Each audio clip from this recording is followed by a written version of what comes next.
Okay, so let's talk a little bit about what went on in the industry as it relates to some merger and acquisition. It was a pretty robust year. I'm going to blend into that not only just the M&A stuff, but some strategic things that happened as well that we might want to read into. And then kind of mold into talking about the last 20 years, and so we can maybe then see some lines between the M&A activity and how this industry's evolved over the last 20 years to where it is today. Does that make sense? Well, let's talk about the M&A world and some of the strategic activity that happened. First one happened just a little bit after this conference a year ago with Intersection, where they had a capital raise, and Graham Holdings put money into the company. Intersection, as you likely know, is a company that does smart cities, among other things. And the money is intended to be used for expanding their smart cities presence around the world. Also, digitization of many of their other assets, because they're in a lot of other venues. And then development of new technologies. And we're starting to see some of those because they have a programmatic buying offering out now. And there's rumors of other things like some type of digital media measurement tools that are coming out. Intersection is owned by Sidewalk Labs, a part of Google. And I bring up Google here because the last session today is going to be focusing on non-traditional companies who might have an interest in either investing in or in buying companies that are in the industry. And Google certainly made a step here with Intersection. Graham Holdings was run by the former owners of the Washington Post. Branded Cities was in the news a number of times over the past year. They have a large minority investment that was brought into the company by Shamrock. Branded Cities is aggressively seeking signage acquisitions and joint ventures and digital and mobile collaborations, primarily in the US and Canada, but also beginning to look globally. Shamrock is known to the industry. It's a Los Angeles-based investment firm, and they were the former majority owners of Screen Vision, so they certainly know the industry. Branded Cities also formed a number of strategic partnerships and alliances through the year that maybe you can see some strategy behind, with Panasonic, with ABC Regional Sports, and they expanded some work they're doing on the international front in Europe and Asia, and formed an alliance with Ocean Outdoor, which we're going to talk about quite a bit here in an alliance. They also have a partnership with Cadillac Fairview. That'll be interesting to watch how many other companies will now start partnering with these large property owner, property management companies. They have the largest LED in Canada that you see in the lower corner. Screen Vision, aforementioned Screen Vision, formerly majority owned by Shamrock, was acquired by Aubrey Partners. They took a majority position. Aubrey is a media-focused PE firm. They're Screen Vision's existing owners, Shamrock Capital and AMC Entertainment, stayed in with a minority position. And then Riverside, shortly after that, took a minority position. I think Riverside's probably in the audience someplace here, if I'm not mistaken. So they now have a new ownership team. They're re-energized, and they're driving forward. Stratacache, once again, this past year was in the news. They've had a stream of acquisitions over the last few years.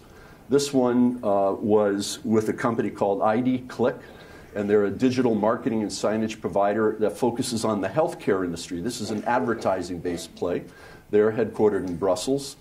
They have 1,250 pharmacies, and they're in Belgium, France, Ireland, and Luxembourg. And Stratacache placed this within their advertising group that's headed up by PRN, and they call it the PRN Health piece of their business. Stratacache also then later in the year acquired X2O Media, who was previously owned by Barco. Barco bought them in about the 2014 time frame. And this is just another in a long stream of CMS software companies that Stratacache has acquired. You may recall they've got their own CMS legacy software. They bought Real Digital Media that had the Subway restaurant deal. They bought Scala, which has its own CMS, and the global distribution channels that came along with Scala. And then they've recently made 3 advertising-based acquisitions in the digital place-based industry. And each of these had their own CMS as well, with PRN, Verifone Lift, and now the ID Click. So they're expanding across a lot of different fronts. Mentioned Ocean Outdoor earlier. They were acquired by Ocelot in the March timeframe of this year. Ocean is the prominent, I'm sure many of you know them, the prominent digital outdoor company in the United Kingdom. They are innovative, they're out front, previously owned by somebody, there's Darren, from Searchlight Capital. So Searchlight Capital bought them a number of years ago and now sold to Ocelot. Ocelot was a special purposes acquisition company, and upon acquisition they went public, and I think that just happened a couple of weeks ago on the London Exchange. And what Ocelot is professing is that they want to build a scaled out-of-home media consolidation vehicle with this to provide not only organic growth but strategic and complementary acquisitions. And they didn't waste any time with that, because about a month or so later they made their first acquisition under this new ownership of Forest Media, which is a provider of large format outdoor media in Scotland. And it expands Ocean's UK presence now to Edinburgh, to Glasgow, to Scotland in general, and Manchester and Newcastle. So I'm sure there's more to come there. Uh-oh. Speaking of Searchlight, who previously owned, and I won't steal the thunder here because Darren and the people from Media Math will be on the stage next, but in the July timeframe, Searchlight acquired an undisclosed position in Media Math, and you'll hear all about that on the next presentation. But what I'll point out here is that Searchlight has had a long history in this industry with the aforementioned Ocean transactions, but they also bought TouchTunes and Play Networks over the past few years, and now they've combined them into an entity called the Octave Group. They own a position in Patient Point, which is the largest point-of-care digital media company in this part of the world, and also put a position into Global Eagle Entertainment, which we can talk about here, where Searchlight made an investment into Global Eagle.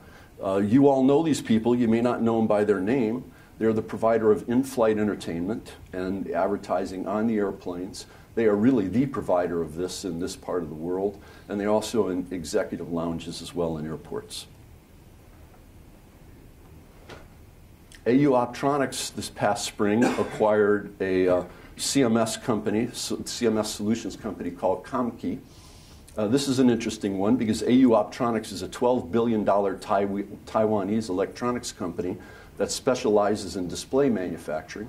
And the reason I bring up the acquisition price here as it was reported at $28 million is because this was very, very favorable on a multiple basis for ComKey.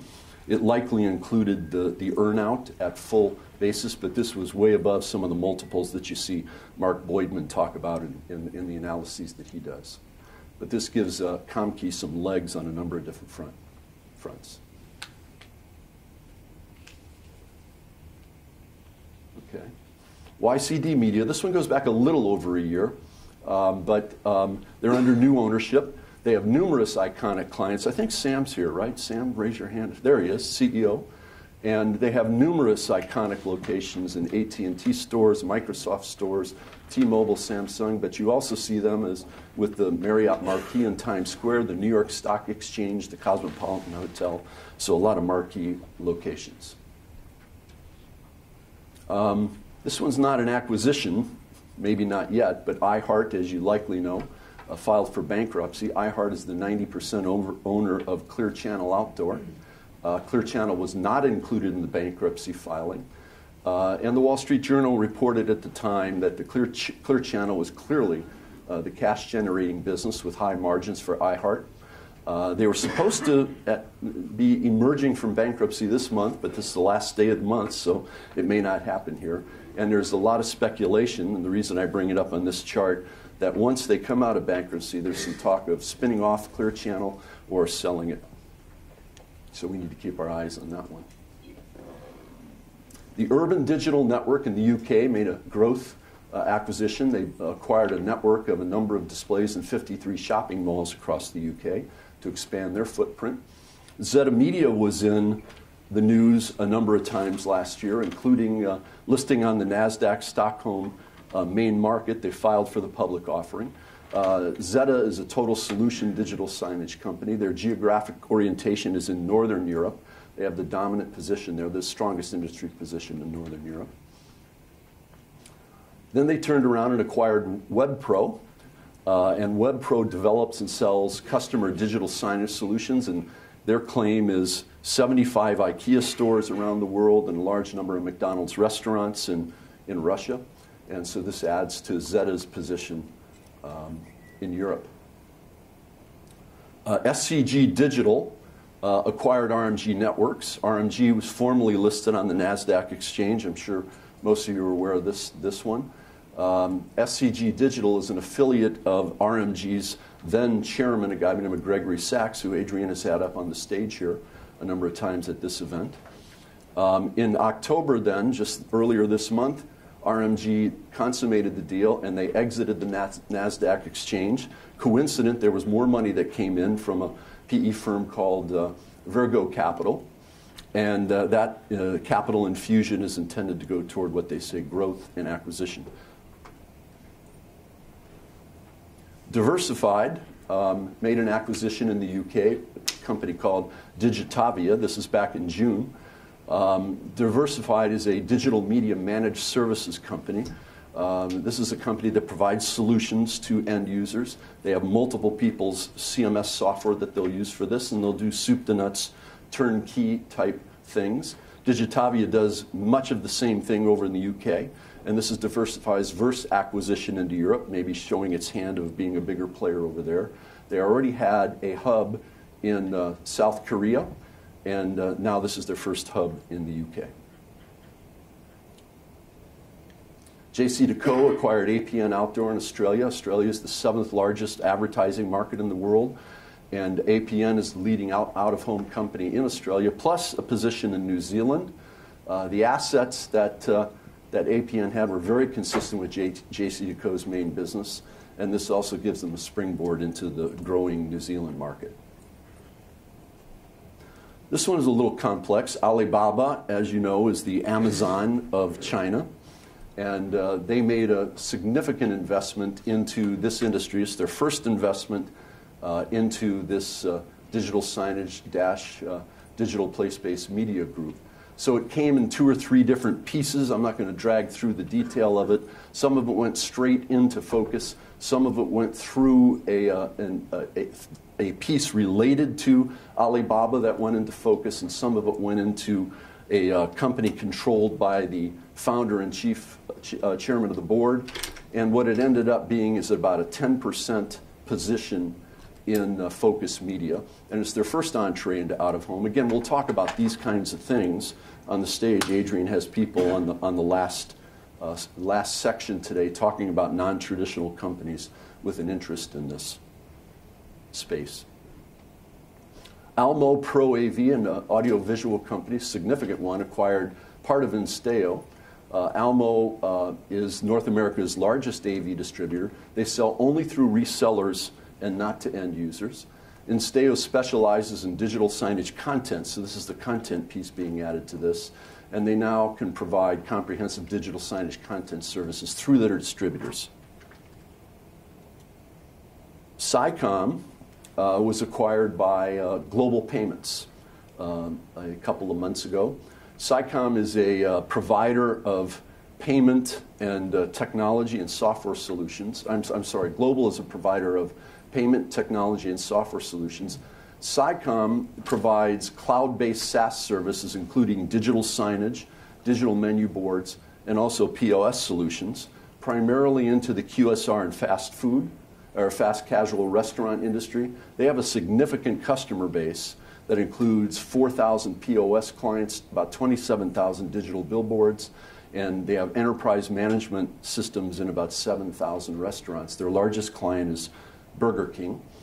And so now you've got the combination of these two.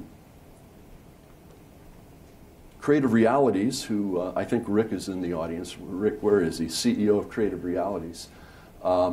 They are clearly a solutions provider, and they will do, again, the beginning to the end for any client. They'll handle everything from deployments to running networks to servicing the networks and making sure that they take all of that off the laps.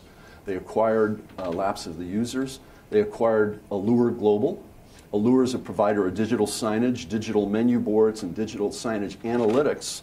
They have a nice analytics capability to their offering. In the entertainment and the cinema industry, they were previously owned by Christie Digital. And this really is an opportunity for CRI to expand into some new verticals.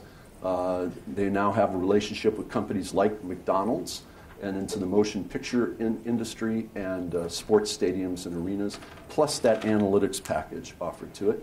And then they applied for, and I understand today is the first day of trading on the NASDAQ capital markets. Is that correct, Rick? So congratulations on that today. And I will also offer on this one, a few years ago, before Rick got involved, CRI was struggling. And I think if you look at their balance sheet now and the things that they're doing, this is a player in the industry in North America. Global, which is the largest radio group in the UK, made a number of acquisitions. Again, this is one that could be talked about in the last session because there's a radio company coming in and buying outdoor companies, but they acquired Outdoor Plus and Prime Site. It's their first entree into the out-of-home industry, and they formed a new division called Global Outdoor. Prime Site has about 35,000 out-of-home sites in the United Kingdom, including the UK's version of Link NYC. So those kiosks that you see here are going in London and major cities throughout the United Kingdom in this Prime Site project. Outdoor Plus has high-profile premium digital advertising sites throughout the UK. And Global is saying that it's now focused on this major capital investment program that's going to increase the number of digital sites throughout the UK and likely into Europe. They didn't waste any time then in adding to that, where they acquired Exterion Media, or made the announcement that they will acquire Exterion Media. Exterion is a major, major player in the UK, also in Ireland and France, the Netherlands and Spain.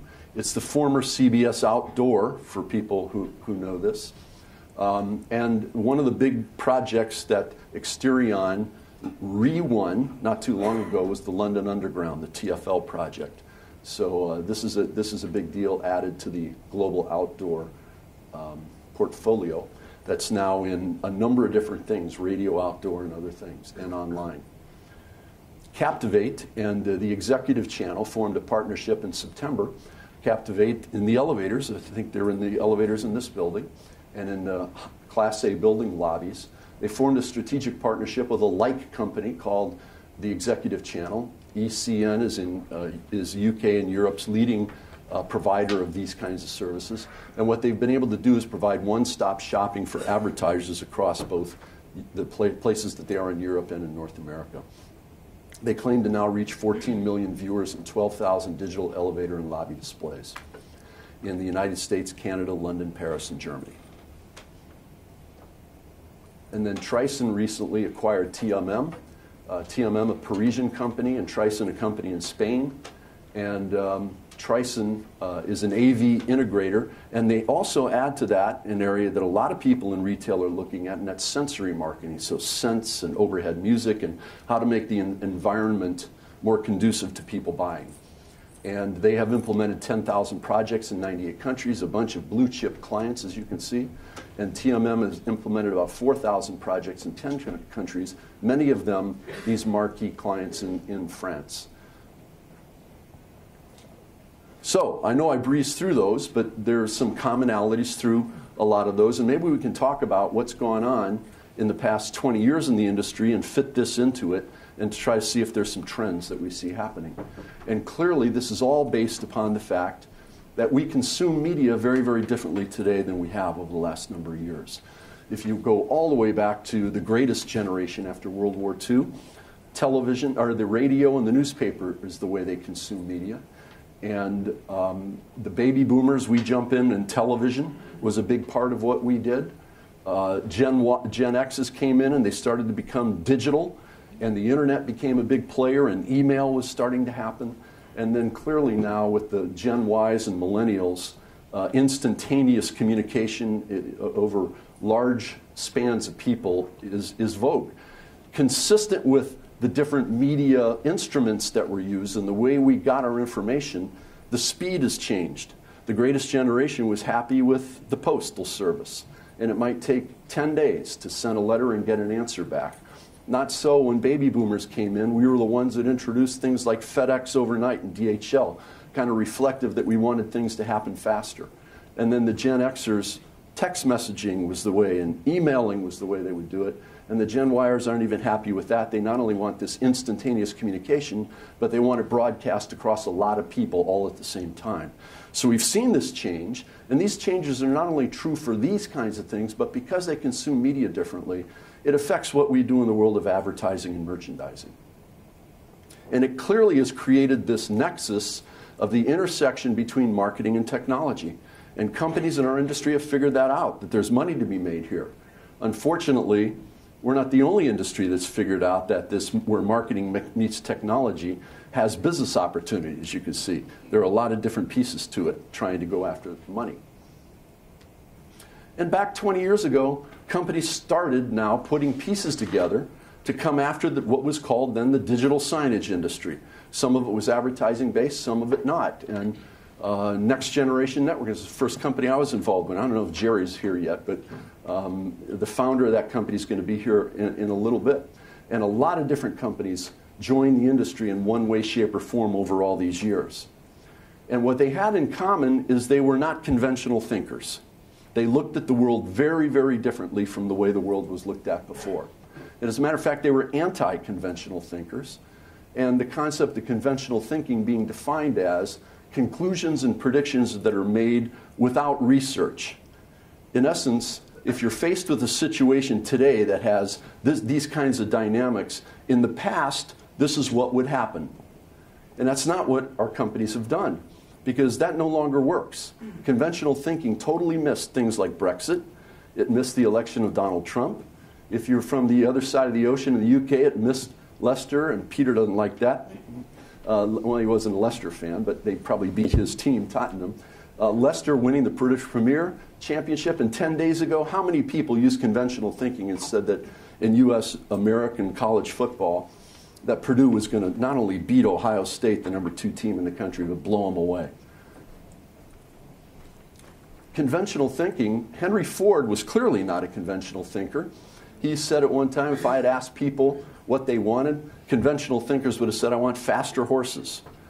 And Steve Jobs was not a conventional thinker. He said a lot of times conventional thinking people don't know what they want until you show it to them. And that's what we've been doing in our industry, trying to show it to people. So anti-conventional thinking in digital signage over the past 20 years revolves around the fact that our lifestyle has changed, consuming media differently. It's made traditional media less effective. And this digital revolution of the internet and smartphones and social media and DVRs and everything plays into the fact that if we want to reach people, we've got to do it differently. Compounded by the fact that millennials have grown up in this kind of digital environment, and they will represent 75% of the workforce in the Western world within the next 5 to 6 years. They don't know anything different than this. And they do consume media very differently. 82% of them multitask all the time. I just pulled out some crazy ones, like a third of them actually break up with their boyfriend or their girlfriend over Snapchat. That's not something I think we would have done. So they do view things very differently. The world today is digital, it's connected, and it's multi-screen. And advertising and merchandising and traditional digital signage plays into this.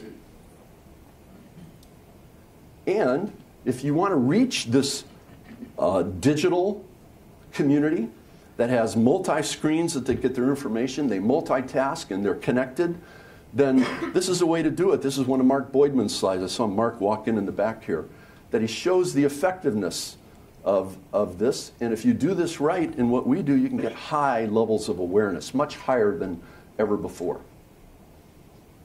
The early advertising networks really presented themselves to be reach networks.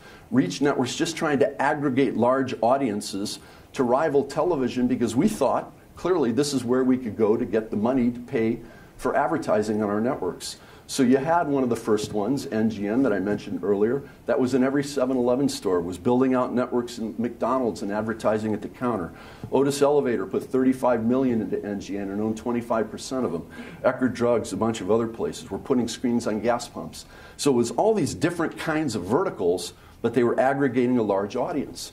PRN similarly, in Walmart, Costco, Sam's, Best Buy, a number of different places.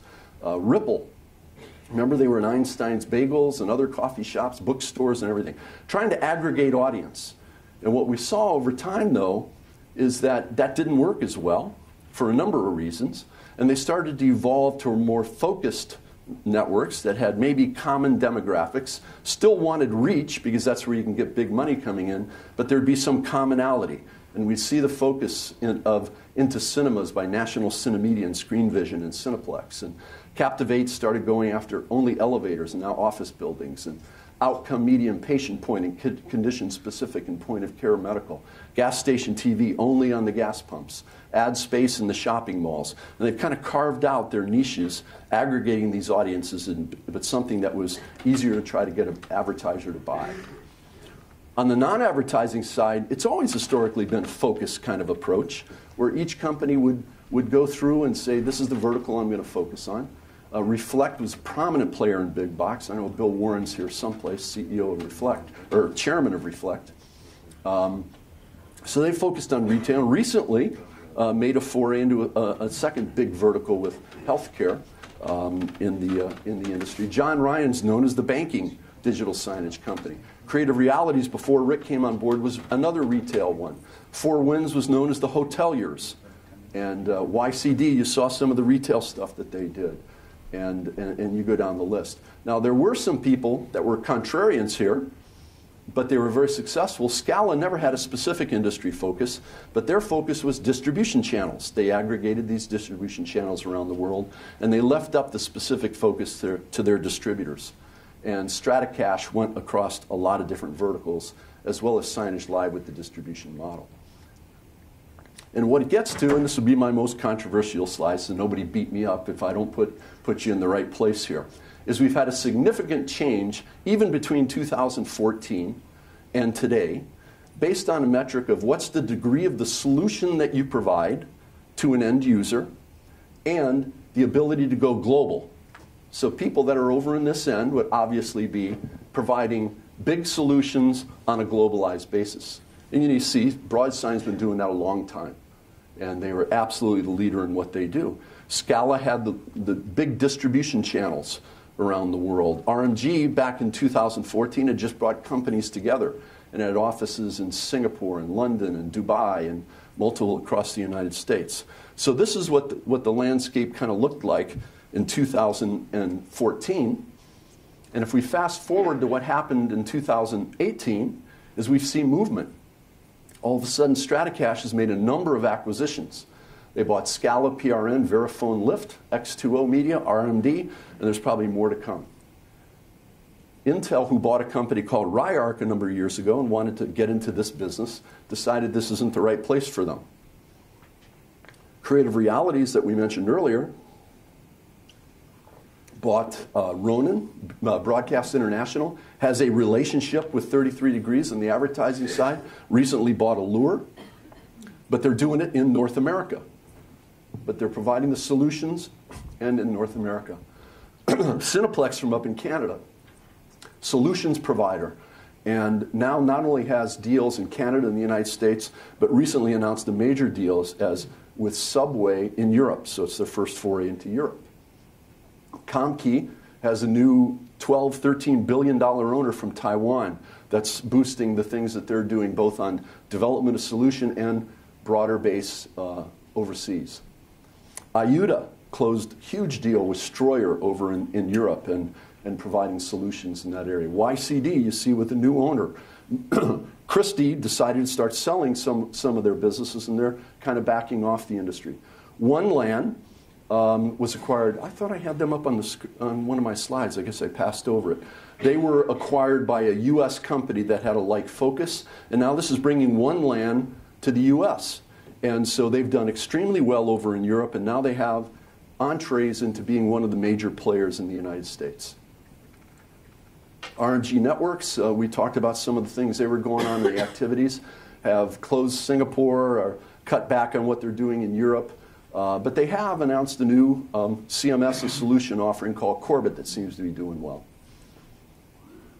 And Reflect, who's still primarily in the United States, still big box retail doing well, adding the healthcare piece to their business, and recently then came out with an ad tracking piece of software focusing on that, and they're selling some advertising on some outdoor, digital outdoors. So they've moved with a bigger solution. So you see that the landscape has changed. Broadsign continues to move forward, not only expanding what they're doing on an international basis, but also adding pieces to their core offering in the programmatic buying area. A commonality, let's talk about maybe some commonalities of these companies over on the right-hand side and what they're doing. And one of the things is there's an interesting blend that's starting to be shown of blending those companies that were only doing non-advertising digital signage by adding advertising to the mix. Stratacache, who was not advertising, now has PRN, Verifone, Lift, and ID Click. Reflect, as I said on the previous charge, is selling outdoor digital billboard advertising in addition to their core business. And there's rumor on the street that they may be adding another to that mix. Four Winds doing the same thing. There's a company in Istanbul, Turkey, that's the dominant non-advertising digital signage company in that part of the world that now has huge advertising pieces to it. They followed kind of the Ocean Outdoor model with iconic outdoor billboards. Now they've added digital street furniture, and they have a smart cities deployment in Istanbul, among others. So you see that there are people that are doing that. Well, why would companies look at doing this? My estimation. And there are really, it focuses on a couple of things. The first one is a blended revenue footprint, I'll call it. If you think about what these companies that are doing this now can do, is they have the traditional digital signage business. If it's a SaaS business, it's a recurring revenue stream. And their cloud services maybe provide content, you provide maintenance as well. This tends to be high margin business and hopefully growing. And it gives you a floor of revenue. If you add hardware sales to it, you get kind of a spike picture that when you get a big hardware deal, you get a lot of the top line. Maybe one year you don't get it, and then the next year you get it again. So you get this spike revenue. Granted, it's a lower margin business, but it helps you on the top line. And by adding now this advertising piece of the business, you have some dramatic upside. And if they're selling national ads, there's nice margins associated with that. So you put these three things in, and you have a very different revenue footprint than just being in one piece of the business, with the ultimate objective of increasing the value of the company. If you look at these CMS companies, non-advertising digital signage companies, in the past 4, 5, 6 years, when they are sold, they're sold at some place in the vicinity of 5, 6 times EBITDA. Unfortunately, a lot of them aren't large enough to have any significant EBITDA, so they're trading off of a multiple off of sales that's maybe 1 to 1.5 times sales, which puts them in this range. If you look at some of Mark Boydman's numbers recently, you'll see that the digital out-of-home and out-of-home companies have someplace between a 9 and 14 multiple off of EBITDA. So the logic may very well be with these companies that are jumping into the advertising piece, maybe you can create a multiple in the 8 to 9 range by blending some of this advertising with the upside it brings to it and improving the valuation of the company. So how can we move forward into accelerated growth in the industry? And we're seeing companies in that M&A thing starting to do this stuff. Clearly, it seems like it's breaking into 3 pieces. We have to make, on the advertising side, we have to make the media easier to buy. We have to do a better job of proving effectiveness. And somehow we've got to optimize the assets that we have out there. So how you do that? We're doing it. We're starting to make traction with this programmatic buying in the industry. This is a huge vehicle for moving the industry forward by making it easier to buy. We can prove effectiveness by doing something we haven't done a very good job of, as good a job as we could be, of using the new digital media measurement tools. We need to continue to use the old measurement techniques because the industry wants that as a certification of what this media is as it compares to non-digital. But if we don't use the digital media stuff, we can't prove some of the real benefits of digital. And in the optimization side, there are companies that are starting to use revenue management tools There's a company in here, Mario, maybe you guys can raise your hands. They're some of the foremost in the world. They're from Paris that provide these kinds of tools for companies in the revenue management side. And these things are certainly focused on digital media ad spend money, because if we can do that, maybe we can get some more money into the industry. You've probably seen this chart many times. This is analysis between 2015 and 2020 as to where money comes from into the industry. In 2015, the out-of-home world in the United States represented just a little over 4% of the total media spend. Move that forward to 2020, it's 4% of the media spend. Now, granted, the pie's getting bigger, but it's still 4% of the spend. What's happening, though, in the rest of these things is money's moving. Money over the last 10 years has moved out of print, it's moved out of television, it's moved out of radio, and it's going into other areas. And predominantly, it's going into this thing called digital. And digital in 2015 was 33%. Take it back to 2010. Barry, what was it, about 10% of the total spend, someplace like that? Barry Fry, head of the DPAA. This report said that by 2020, it's going to be 45% of the media spend, exceeding television. And there are some reports this year that say that the digital media advertising spend is already 50%. So this is a place, I think, we need to start imagining how can we go after some of this money. So looked at a different way, out-of-home ad spend is 4%. The digital out-of-home ad spend is 1.7% of the total spend, and the digital place-based spend is 0.8% of the media spend. Imagine if there was some way that we could get into this 45 or 50% spend, and what that would mean to our industry, when by 2020 there's going to be $340 billion in this bucket compared to $19 billion in the digital out-of-home area. So my contention is we need to try to figure out how do we get into this bucket. And I do believe that it's those three things we talked about. It's measurement, it's programmatic, and it's revenue management. And so I'm just going to focus, due to shortness of time, on this analytics and measurement piece of it, because I think it's something we have to do in all of our networks, and we haven't done as good a job on this. We have to prove the effectiveness, the eyes on, how long people watch, who's watching, if you could tell by gender, or even better than that. And there are companies in the world, you'll see on the other side of the ocean, that are using this kind of data to dynamically change an ad based upon who's in front of a screen based on these measurements, and they're premium pricing those hot ads. And when you add a mobile phone presence with the unique identifier in the phone, you have all of this information, plus you know how often somebody comes in to that area, with the intent of building the foundation for attribution, where there's even more money to come into our industry.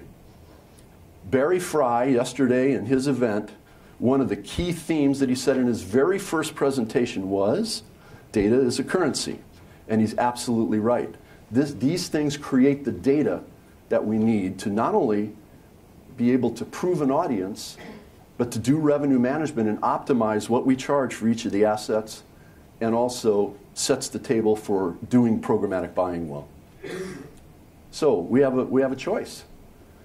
If we could play in this digital media bucket, which is 45%, represents $92 billion in the USA, versus $3 billion in digital out-of-home, versus $1.9 billion in digital place-based.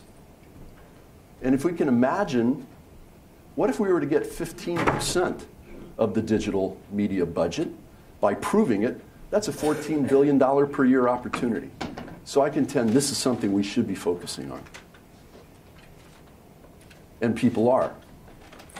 If you look at some of these people and what they're doing, Ocean Outdoor is, had a campaign I'm sure you're all aware of called Look Up. But they're also using this in their day-to-day measurement of their audiences with cameras. JCDecaux and Ocean have put cameras in roundabouts where they can detect the front grille of a car, and maybe it's a Nissan, and it's Mercedes that bought the ad, and when they see that Nissan, they say, hey, you in the silver Nissan, why don't you buy a Mercedes? Exterion Media has mobile phone unique identifiers in the entire London subway. They are collecting so much data. They know it's all behind the personal information identification concepts, but they have so much data that they know when people are going in and out of which stations, and it's helping them with their advertising side. Every single link unit here in New York and in the UK have cameras. Westfield, Peter here is the one that did this with Esprit Digital, sitting up front. There's cameras in every single Westfield unit out there, and a bunch of others. So people are starting to do it. These companies, interesting, are not only doing the digital measurement piece, but they're doing the revenue management piece with these guys from France, from Mario, from France. And everyone's working on how to integrate programmatic into what they're doing. So I'm optimistic that we can steal some of that digital media budget and bring it into our industry. If you think back 20 years ago, 15 years ago, 10 years ago, we all went after TV money. And this is what the media buyers did. We're begging for it, trying to prove what we were, and it was hard to get. We moved our sites into the out-of-home world, and we built our case, and we got money, but it was kind of, well, we'll give you this little bit, and we made some nice businesses out of it, but we weren't flush with it. This digital media thing that's representing 45 to 50% of the media spend is where I suggest we focus. And we build these systems so that we can go after that money. That digital media area has the same DNA as digital play space. So this has been a long and winding road over the past 20 years in this industry. And people who have been around a while always felt that the road was paved in gold. And what we found out is the road was not paved at all. Or it wasn't paved in gold. Secondly, it was not paved at all. And thirdly, we had to be the ones that paved it. And along the way, we did make a few mistakes, and I'm still trying to figure out who that guy is. We made some mistakes, but we continue to make progress, and I really believe that our golden road is even more probable today than it ever was before. The M&A horizon is robust. You saw a bunch of the deals that have happened just in the past year. Digital signage and digital media industry fundamentals remain strong. Millennials are driving that even more. The industry, the world is digital, it's connected, it's multi-screen. And to get more money into the industry, we have to do a better job of measuring it, proving effectiveness, using the programmatic buying tools, and then revenue management to optimize what we're doing. And the industry winners will continue to emerge, and they're getting bigger and bigger. And as I say, fasten your seatbelts because you haven't even... Thank you.